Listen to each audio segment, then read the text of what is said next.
This is Recruiting Unfiltered. He's a Division I player. Committed for suicide, basically. We're going to cover the full gamut. The roster limits actually become a detriment. High school athletes need to really open their eyes. We are here to talk everything recruiting. Recruiting Unfiltered. All right, guys, welcome in another week of Recruiting Unfiltered as we head into your holiday July 4th weekend. But we don't do load management like the NBA does around here. We get stuff done, okay? That's the way we do it. Load management's for those who make $100 million a year, as opposed to those of us who are just going to grind and work for you, because recruiting never stops. This is Recruiting Unfiltered. Rachel Brown is a recruiting expert and a top scout across the country and a former really top-notch and scholarship softball player. And you get Larry Parent, who's the executive director at NSR, both obviously part of NSR. I'm Sean Salisbury, and Larry is a former college football player and one of the best recruiters in the country. And so we got great insight today. And it seems, guys, every week, welcome in on a Monday heading into the July 4th holiday weekend. It's always great to be with you guys and get your expert insights. But, you know, the goalposts seem to move every week we come on here, guys. They just do. I mean, in the next couple of weeks, you know, the ruling of possible not allowing kids coming out of high school that they got to go to college for a year, baseball recruits, that's going to be a battle royal. We see it all the time. Well, just recently, the 5 for 5 was proposed and passed now, where you get 5 years to play 5. Larry and Rachel, even you, when we were going, you had 5 years to play 4 if you got a redshirt year. Now you get to literally play 5. And now there's already been a lawsuit out that kids that graduated in May that want to play, that only got to play 4 years now, are going to try to come back and play a 5th that maybe aren't going to go to play professionally. So today's topic is 5 for 5, 5 to play 5. But the effect of it on non-Division I and Division I, the effect of it on, you know, what is a kid now? Does JUCO come into play to advance your skills, even though you may be a 4.0 student and really good, to give yourself 4 years to grow and get more mature? And then there's that old high school kid, guys. The high school kid that it seems in the recruiting and the decisions, the NCAA and those that are above my pay grade continue to make, that affect the high school kid, but it never seems to favor the high school kid where the recruiting business started. Larry, let me start with you on this first of all. 5 for 5, just kind of your broad overall, because I know you both got a right hook to throw at this in a good way and in some negative ways that this is going to affect people. Goalposts have moved again, and Larry, it sure isn't in favor of the high school kid, correct? No, it is not, Sean. And that's the sad part about this is the high school kid is not even being considered in the equation when these people are making decisions regarding collegiate athletics. And, you know, the 5 for 5 is simply just that. It is 5 years from the time you graduate or your 19th birthday to get in 5 years of play. And as you've already mentioned, Sean, litigation has already started on this ruling with regard to the kids that just graduated from college, the 26 grads. And there's going to be more litigation that comes from this moving forward. And the whole purpose of this was to calm down the litigation a little bit and to have some hard set firm rules to alleviate the athletes that are wanting to stay in college for 6 and 7 years.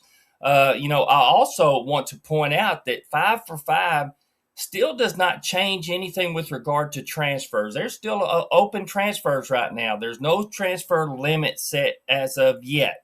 Again, litigation is potentially blooming on this moving forward. But the people that are getting hurt the most, we've said it before, is the high school athlete. It just pushes that high school athlete down that ladder a little bit further.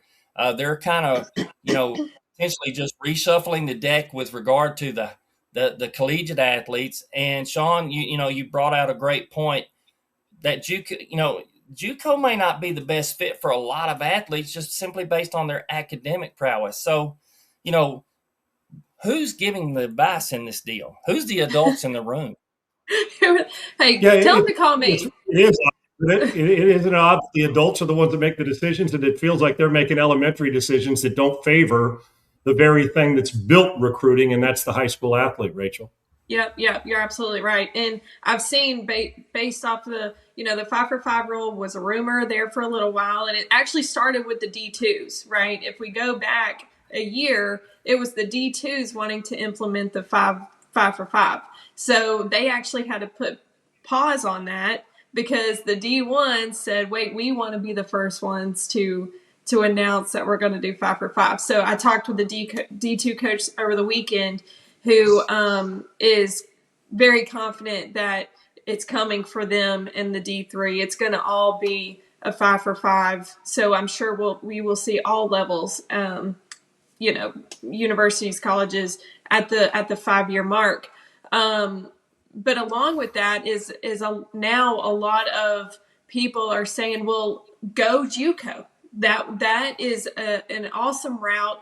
First of all, it always has been, but that can be your launch pad into 3-4 years at a 4-year institution, right?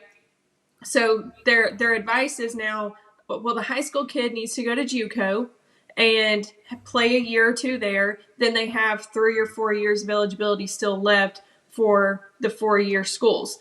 And that is great. Like I said, that's always been a really good path, a launch pad into that 4-year university. But not every high school kid can go to JUCO. There's still not enough spots. So with the transfers, with the roster limits, now with 5 for 5, the high school kid is put to the wayside. They are the losers in the equation. And that's why we're out every weekend. That's why we do what we do. Because I was that high school kid that wanted to play. We all were that high school kid that wanted to go and live out our dream. And that's why we do what we do. But it obviously seems like, each ruling that's coming down the path, and you touched on the draft coming down for baseball.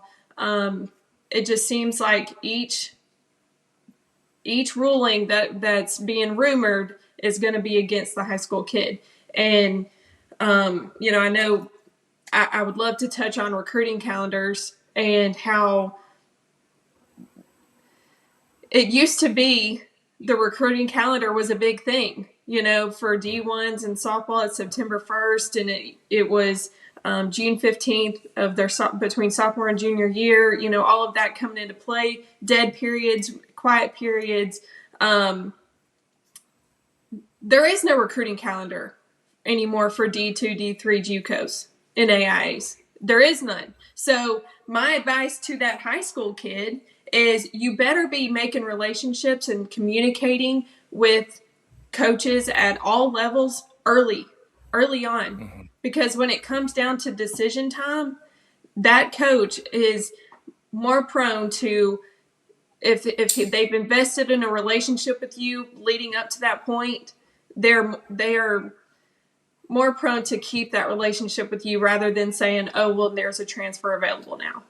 So my advice to the high school kid is you've got to be communicating with coaches at all levels early. It is no longer September 1st of junior year, and that's when the gates open. No, you have got to start 8th grade freshman year if you're serious about playing in college. That's Rachel Brown. She's an expert recruiter and scout for NSR and one of the best in the country. And Larry Perrin, who's our executive director at NSR and also a recruiting expert and scout as well. And both of them great at evaluating what tape you guys put out, meaning you recruits. Larry, I want to hit, and I know we got a lot of stuff we want to cover, but about the JUCO, the kid who's good enough to play. Listen, we all agree JUCO is a phenomenal path. And they play some great. There's Division I athletes at JUCO that just got a little lost in their academics that needed some direction, and that's okay. But and obviously, what Rachel also talking about, go there, get a year because you're a little immature. Maybe you want to go there to get ready to play your 3 or 4 years at a D1 or D2 school. But Larry, what about the kid? I had one ask me that I have that I evaluated. He's in our system now at NSR. Who asked me this very question last week about his grades are too good for JUCO, and I don't mean too good that he's smart. Just he's a high achiever and high academic kid, and he's a really good player. He's good enough to play at other levels of ball, right? But ask the question, well, what about this? Because he was wondering about going and getting himself situated and getting more looks. Yet, so where's the advantage if you're a 3.7 student and you made 1250 or 1300 on the SAT or 30 on the ACT, and you're good enough to play at another level? What's the advantage then of going to a JUCO, or the disadvantage to going to JUCO under this current regime we're talking about right now? Well, high academic athletes that are considering junior college need to understand this. Your scholarship at that junior college level needs to outweigh what your financial aid would have been based off your academics at another program, maybe a D2, right, D3 NAIA program. And sometimes those JUCO scholarships can be substantial, and can compare on a scale with that financial aid. Because when you transfer from that junior college to your 4-year school, to your permanent school, or hopefully your permanent school in today's climate, who knows? But Right. When you transfer, your transfer scholarships and your entrance into that 4-year institution is going to be based off your JUCO transcript at that time. So your ACT score, your SAT score, your GPA out of high school are no longer part of the equation. That collegiate transcript is going to be what carries over to the 4-year school. And with the rule changes and everything, you're going to see an influx of athletes into the JUCO ranks because of roster limits, number one, in a lot of sports. JUCOs are going to be the farm system in a lot of ways, where kids that might be getting recruited at a Power 4 school at this year, but that school reaches their limit, or that school takes a transfer athlete, they may park a kid at a JUCO, hopefully to get him out in a year or two. If it's an academic qualifier through the NCAA eligibility center, they come out after 1 year. Okay. If you don't qualify initially for the academic eligibility center, then you have to get your associate's degree. So either way, they're going to park some of these kids at these JUCOs and hold them there at like a farm system, like a AAA. And, D2s will be doing the same thing. A lot of them are. They're going to catch some trickle down from that level as well. But JUCO is a viable route for a lot of kids. It's not like it was, Sean, when you and I were coming up, where you went JUCO to develop. Right. Today, you're going there to become an SEC player, or to become a Big 12 It's player. a bridge to a bigger program for you. That's Yep. exactly what it is. Let me ask you both this, and Rachel, I'll start with you, and Larry, chime in when she's done. Rachel, you mentioned about and we all did, about the lack of, the lack of cognizance for the people who make these decisions for these high school kids, right? So let me ask you, us three are on the committee for the NC2A rule change committee to implement this, and we're standing outside the line, we're walking into the conference room, and there's 25 of us. Where's the common sense part of this that says, hey, I got a great idea. Let's do everything possible to make it even more difficult on the NC2A athlete, or the high school athlete, who they've already moved the goalposts. So the days of, hey, man, you're good, they'll find you, that went away a couple of years ago. And it's even worse now with this 5 for 5, because guys are going to stick around, like we've already talked about the litigation. So both of you guys, Rachel, I'll start with you. The common sense, what would make a group of people, men and women, before they walk in the room and when they sit down at a conference room, saying, this is a great idea? I'm not even just talking about 5 for 5. I'm just talking about, where did we lose control over making this best for the high school athlete that's 16, 17, 18 years old? Where do we lose our way, and where's the common sense? Well, we lost the way when a bunch of money became involved.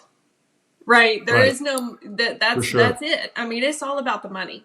And they're capitalizing. They're thinking, hey, these high caliber, high profile athletes, if we can get them on campus another year and have that much more time to get NIL deals, that's more money coming in, right? And the high school kid, let's be honest, there is no hype around the high school kid coming in that's bringing in that's not filling seats.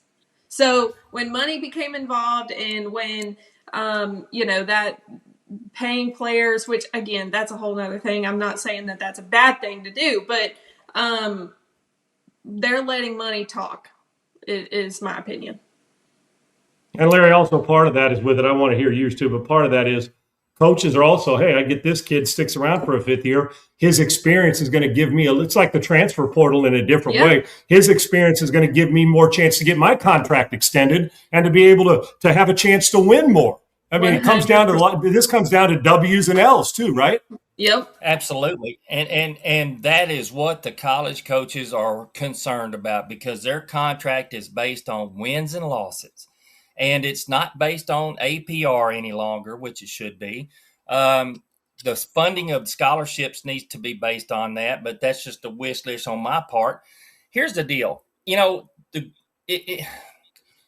adult in the room needs to say, you need to fill out your roster with X amount of high school athletes before you can go to the transfer portal. That would you be mean mandate that, regulate that, where it's a minimum, like there's a floor and a ceiling, correct, Larry? Right. We had a cap, Sean. When we got recruited, they could only bring in 25 a year under the current signing class, and then you could gray shirt some kids. You could bring some kids in based on next year's money and gray shirt them and put them on a red shirt team, scout team, whatever, and develop them a little bit. But today you're not doing that, because the emphasis, like Rachel said, is putting butts in the seats in the stadium, wins and losses on the board, and keep and being competitive. And these coaches are scared for their life that if they bring a high school kid in versus bringing a transfer portal in, or having that fifth year senior stick around, whatever he's going to be called, his senior plus, to keep him on the roster, versus wins and losses, they're going to take that experience every time. And I wish they would mandate some numbers on minimum numbers of high school kids that they have to bring in per year at the Division I, Division II level, even D3. I think that they need to focus on the education part of this. I'm old school, y'all. I'm old school. You go to college to get a degree. You use your sport as the tool that gets you to your education. That's when your life is changed. That's when your trajectory changes and your flight plan for your future changes, is when you have that degree. Use that sport as the tool that gets you there, not as now you're making a living being a collegiate pro athlete. Yeah. Go ahead, Rachel, please. I got one final question when you're done for you too. Okay. Speaking of degrees, I want to throw a question out. Let's say you are now playing under this 5-for-5 rule, and you go and you complete your degree in 4 years, and you still have this extra year. Do you think we're going to see, we've seen it in the past, but do you think we're going to see more grad transfers that last year going and playing somewhere else, or would you stick around at that same university and maybe go to grad school there? It's just kind of, what do you think about that? I think a lot of that, for me, a lot of it would depend on the demand for that player. If you were a guy who was a starter, a backup, and you completed your degree, you helped the team, but they're not standing in line for you in the portal, as far as like when we see Will Howard transfer from Kansas State to Ohio State and they go win the national title. Maybe you're a tweener. Maybe you're a guy who's a good player. If you're going D1 to D1, maybe you're a guy who's a good player, but you're not when I say difference maker, you're not changing the program's focus like maybe a quarterback transfer would, or one of those type of guys. And you got a chance to begin your master's degree, which hopefully you would, and play there. And that coach at your place is already familiar with you and what your strengths and weaknesses are, so you can milk another year and possibly play on Sundays. Larry, I don't know if you agree or disagree, but I think it'll come down to just how, quite frankly, what your impact was as a player. And then there are some who say, you know what, it's run its course. I don't want to do it here. I'm looking for a change. I want to go somewhere else. They may have my master's program somewhere else that I like more. And if they're focused on what Larry said, the academics, that will come into play. And then you'll once in a while run into the kid who knows he's not playing on Sunday and is going to do everything he can to enhance what he's already started. Finish there, enjoy one more year, and really enjoy the hell out of the program he's at, Larry. maybe you see it different, but I think a lot of it will determine on playing time where he was, depending on if he thinks that I belong playing somewhere else because I can go help. And then depending on the division you play in as well. Yeah, great Well, point. and then what the coaches think of you in that exit interview. Yes. Are they going to want you to stay, or are they going to advise you to jump in the portal, which we hear doesn't happen, but we know it does? The two reasons I think are legitimate reasons to go into the portal. Again, I'm showing my age. Coaches leaving, and you don't mesh with the new staff that's coming in, either athletically or whatever. They're bringing in their own guys. Number two is you've got that undergraduate degree. You fulfilled your obligation to that school. And like Sean says, maybe that master's program in your field of study is not available at the school that you're at, and you want to go get it, and you want to use that last year of eligibility to do that. That is out. That's cool.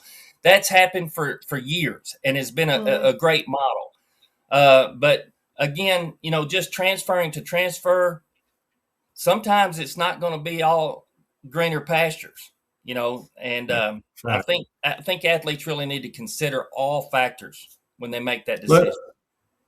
Final thoughts, guys.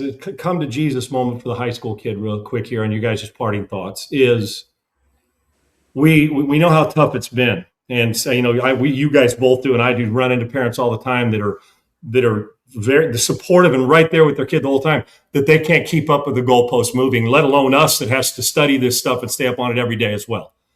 But if you thought that there's a chance that your son or daughter was going to miss out because they're not getting seen or being evaluated properly, it just got enhanced. So I'm not trying to be the naysayer here, the sky is falling, but man alive, and Rachel, you kind of mentioned about getting started early and getting out in front of this thing. I mean, this next year and beyond, for families and parents and athletes, you can get left out and be a really good player that 10 years ago you would have been signed at an early signing date if they had it back then. So there's no more pressing time to make sure eyes are on you than now as the high school athlete. That's not Arch Manning coming out of a school that everybody in the world knows.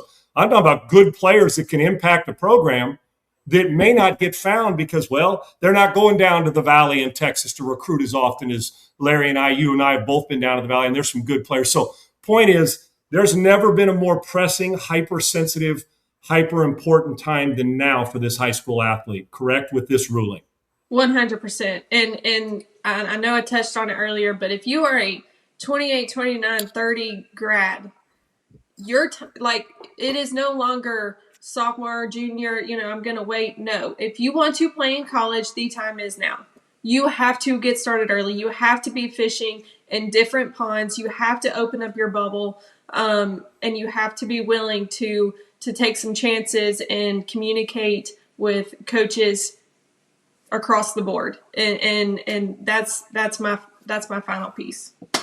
It's Rachel. We were on a previous call this morning, and we were talking about Rachel's niece, who is a 2032, I think it is.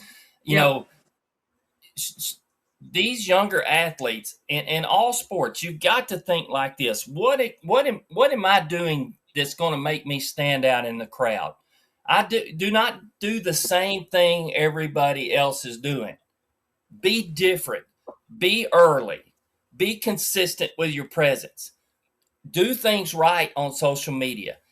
Do things right at camps. Go to the right camps where you can be evaluated. Fish in the correct ponds. If you're not a D1 athlete, you know how you know you're not a D1 athlete? Go to a D1 camp and look around and see who's there. Okay? It's just like my preacher says. Mom and Daddy said, I came home from school and I told everybody I was the best looking kid in the class. And Mom said, well, how did you know? And I said, well, I just looked around. The same thing. Go to camps, look around. If that's not the caliber athlete you are, then fish in the right ponds. And but be different. And another thing before I quit my rant, don't big time coaches. Don't big time coaches. If a D2 coach is communicating with them, do not big time them. Let them telling them that you have got D1 aspirations and all that, because they will drop you like a hot rock and you will not hear from them again. So when you run out of options and you think you can fall back on that conversation, it's not going to be there. So don't big time these coaches. And you know what that D2 coach becomes? The He comes- D1 coach at your school that you went to or you held out for, and it gets you. So guys, great stuff. And to our folks listening, I haven't suggested this, but we would love it because you get this great insight from people like Rachel and Larry every single week, and all kinds of sports. We cover the full landscape. Is in the comments when you like and subscribe and go in there, share with your friends too, because there's some people out there that could really use that. Maybe this 5 for 5 changes how they go about their recruiting, but also make sure you ask some questions in there. Or maybe there's a topic in there that you say we haven't covered yet that you and your friends sitting around at the high school game or at the club game haven't heard yet that you want answers to.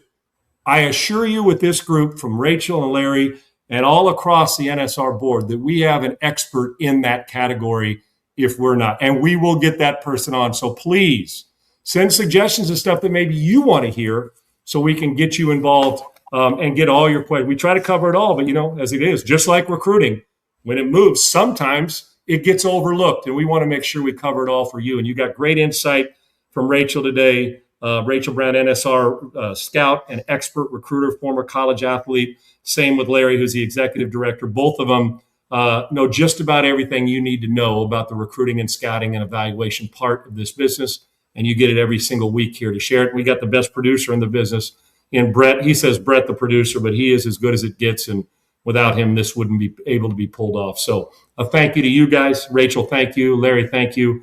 I learn every week on this show as well from the experts we have on. So go in and check it out. And if you have suggestions or conversation, throw it in there, and we'll pop on in there and pull the stuff that we need and see if we can't get into a good banter with you. For me, Sean Salisbury, and Rachel and Larry, and for Brett, this is Recruiting Unfiltered. Have yourself a great 4th of July holiday, and we'll see you next month.